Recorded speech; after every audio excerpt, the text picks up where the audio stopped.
मी, माझी मुलगी, माझा मुलगा आम्ही तिघंजणही मुंबईला जायला निघालो होतो. आणि सकाळी 3 वाजता उठलो आणि पटापट तिघांनी आवरून घेतलं, रिक्षा पकडली आणि सुरत स्टेशनला येऊन पोहोचलो. आता सुरत स्टेशनला आल्यानंतर मग तिकीट काढलं आणि ते तिकीट होती फ्लाइंग राणीची आणि ती सुटणार होती 5:10.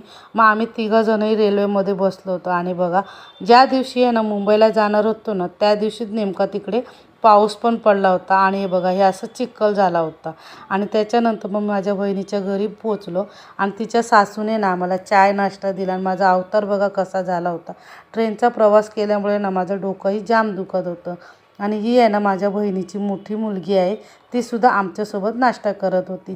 आणि माझ्या बहिणीची नणंद तिच्याच मुलगीला भरवत होती. आणि ही माझ्या बहिणीची लहान मुलगी आहे ना, तीसुद्धा माझ्या मुलग्यासोबत मस्ती करत होती.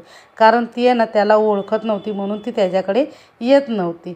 आणि त्या दोघांची मस्ती झाल्यानंतर आहे ना मग माझी मुलगीसुद्धा तिच्यासोबत मस्ती करायला लागली होती.